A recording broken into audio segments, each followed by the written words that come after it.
آج ہماری سب سے بڑی بدقسمتی یہ ہے کہ زنا سے تو بچ جاتے ہیں، بچتے تو خیر بہت کم ہیں، لیکن اس کی وجہ یہ ہے کہ ہم زنا کے اسباب سے نہیں بچتے۔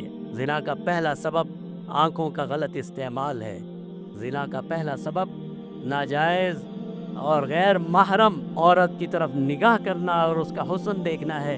سیدنا یحییٰ بن زکریا اللہ کے پیغمبر ہیں، رسول ہیں۔ یحییٰ بن زکریا علیہ السلام، کسی ساتھی نے ان سے پوچھا کہ اے یحییٰ یہ تو بتائیے کہ زنا کہاں سے شروع ہوتا ہے، زنا میں انسان کیسے ملوث ہو جاتا ہے؟ فرمایا زنا انسان کی آنکھ سے شروع ہوتا ہے۔ فرمایا اللہ کے نبی ہیں، فرماتے ہیں زنا انسان کی آنکھ سے شروع ہوتا ہے۔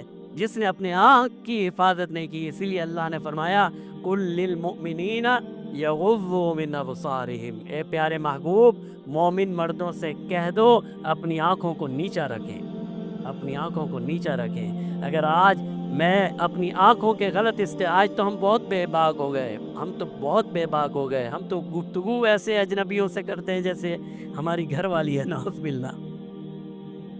ہم تو اجنبیہ عورتوں سے زیادہ باتیں کرتے ہیں، اپنی بیوی سے اتنی باتیں نہیں کر سکتے جتنی غیر محرم عورتوں سے باتیں کرتے ہیں۔ یہ شیطان ہے جو ہمیں بار بار اسی طرف لے جاتا ہے۔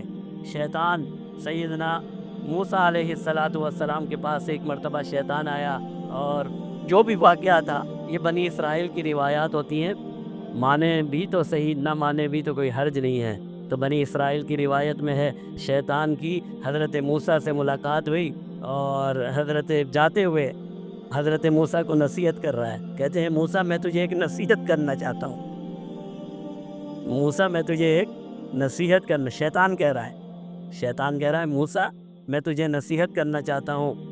حضرت موسیٰ نے کہا بھائی کہے کیا کہنا چاہتا ہے؟ کہنے لگے اے موسیٰ ہے تو نبی لیکن کسی خاتون سے تنہائی میں نہ ملنا۔ شیطان کہہ رہا ہے، کہتا ہے موسیٰ ہے تو نبی لیکن کسی خاتون سے تنہائی میں نہ ملنا۔ جب کوئی مرد کسی خاتون سے تنہائی میں ملتا ہے وہ میرا سب سے آسان شکار ہوتا ہے، پھر میں اسے ایسے راستے پر لے جاتا ہوں، ایسے راستے پر لے جاتا ہوں کہ پھر وہ تباہ اور برباد کر کے چھوڑتا ہوں۔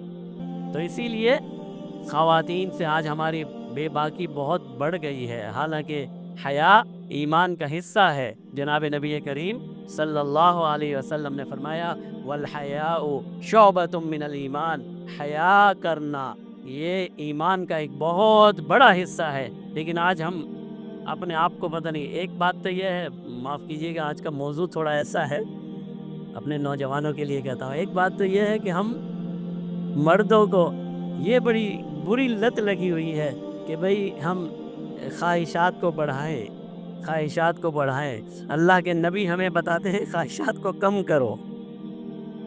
اللہ کے نبی نے کیا کہا ہے؟ خواہشات کو کم کرو۔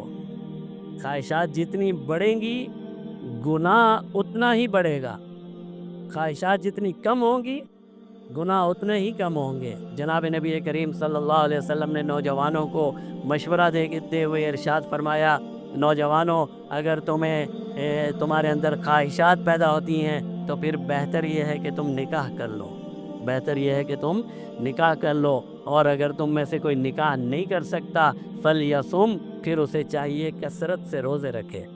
کیوں روزے رکھے؟ تاکہ خواہشات دبی رہیں۔